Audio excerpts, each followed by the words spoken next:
నిజంగా రైతులు వామపక్షాలకు సంబంధించి ఏదైనా కావచ్చు, రైతులకు సంబంధించిన నేపథ్యంలోనే ఒక్కసారి రైతు ఆనందంతో ఉంటే నిజంగా ఈ రాష్ట్ర ప్రజలు ఎలా ఉంటారనేది చరిత్రలో చూస్తామని అందరూ అనుకుంటున్నారు. నిజంగా రైతు ఎప్పుడైతే బాగుపడతాడు, తను పెట్టిన పెట్టుబడికి కావచ్చు, తను పండించిన పంటకు కావచ్చు, గిట్టుబాటు ధర కావచ్చు, తన పెట్టిన పెట్టుబడికి సంబంధించి తనకు రూపాయి లాభం వస్తే తన ఇంటి ఇల్లుపాది ఎలా ఆనందంతో ఉంటుందని మనం చూస్తూ ఉంటాము.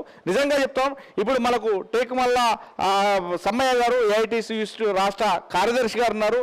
సమ్మయ్య గారు, నిజంగా రైతేడ్చిన రాజ్యం ఎద్దేడ్చిన కోసం బాగుపడ్డ చరిత్ర లేదు అనేది ఒక నానుడి ధోరణి అయిపోయింది.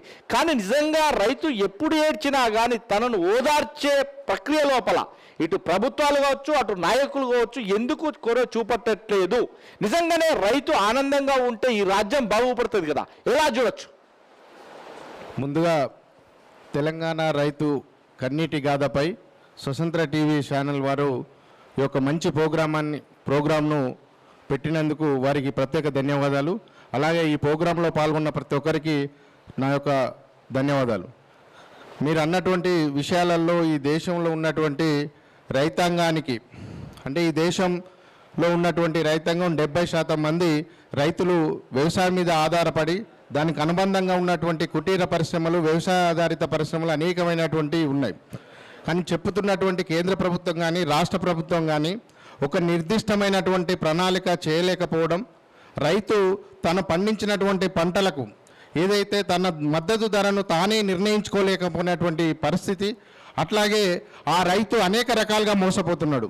రైతు మోసపోతున్నాడు తప్ప రైతును మోసం చేసేటువంటి ఈ ప్రభుత్వాలు కావచ్చు, అధికార యంత్రాంగం కావచ్చు, మొత్తం ఈ దేశంలో ఉన్నటువంటి రైతాంగ వ్యవసాయ రంగం, అంటే వ్యవసాయం అనేటటువంటిదే రైతు చేసేటువంటి సాయం. వ్యవసాయంలోనే అనేకమైనటువంటి కల్చర్ ఉంది.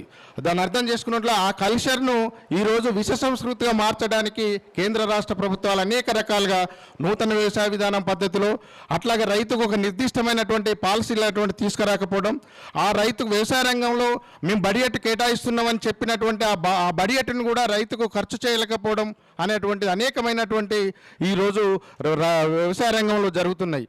దానికి కారణం ప్రభుత్వం చేసేటువంటి నిర్దిష్టమైనటువంటి అధికారంలోకి వచ్చేటప్పుడు పాలకులు అనేకమైనటువంటి రైతాంగానికి వరాలు కురిపించినటువంటి అవి నిర్దిష్టంగా ఆచరణాత్మకంగా చట్టాలు చేయకపోవడం, చట్టాలు ఉన్నప్పటికీ కూడా ఆ చట్టాలను ఇంప్లిమెంటేషన్ చేయడంలో ఈ పాలకులు, ఈ అధికారులు పూర్తిగా విఫలమవడం వల్లనే ఈరోజు రైతు ఎప్పుడైనా 10 మందికి అన్నం పెట్టేవాడే తప్ప 10 మందిని మోసం చేయాలని ఎప్పుడు కూడా చూడడు.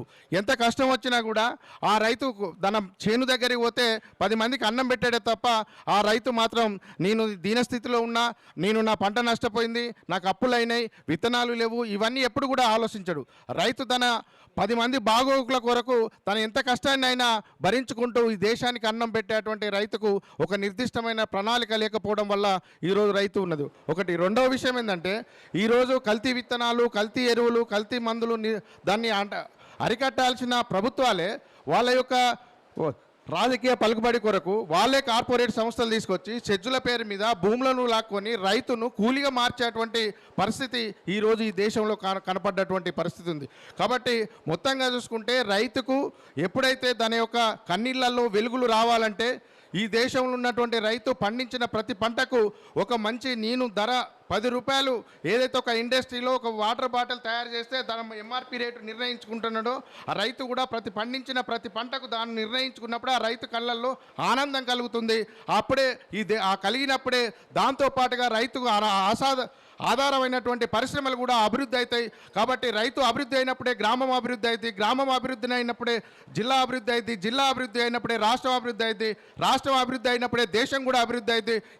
అప్పుడు అభివృద్ధి అయినప్పుడే ఈ దేశంలో ఆ రైతుల యొక్క కళ్ళల్లో నిజమైనటువంటి ఆనందం కనపడ్డప్పుడే ఒక రైతు బాగుపడతాడనేది మాత్రం ఇది వాస్తవం. కాబట్టి దానికి ఒక నిర్దిష్టమైనటువంటి ప్రణాళిక రూపకంగా కేంద్ర రాష్ట్ర ప్రభుత్వాలు పనిచేయడం లేదు. ఖచ్చితంగా ఏదైతే వాళ్ళు ఎన్నికలు ఇచ్చినటువంటి మేనిఫెస్టోలు కావచ్చు, ఏదైనా కావచ్చు, ఈ దేశంలో దుర్మార్గంగా రైతును దివాలా తీయించడానికి అనేకమైనటువంటి చట్టాలు వచ్చేసి నూతన వ్యవసాయ విధానం అని, అట్లాగే మీకు ఆ, మీకు అనుకూలమైనటువంటి ధర నిర్ణయించి మార్కెట్ స్వేచ్ఛా మార్కెట్ పేరుతోటి రైతాంగం అమ్ముకోవాలంటే అది సాధ్యం కానటువంటి పరిస్థితి. ఈ దేశంలో పెద్ద కమతాల రైతులు భూములు చేయటం లేదు.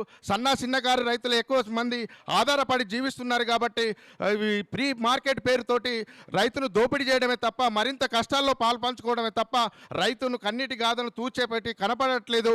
కాబట్టి రైతులకు ఎప్పుడైతే నిజమైనటువంటి వాళ్ళ యొక్క కన్నీళ్ళలో ఆనందం కలుగుతో అప్పుడే ఈ దేశం బాగుపడుతుంది అన్నటువంటిది తెలియజేస్తున్నాను.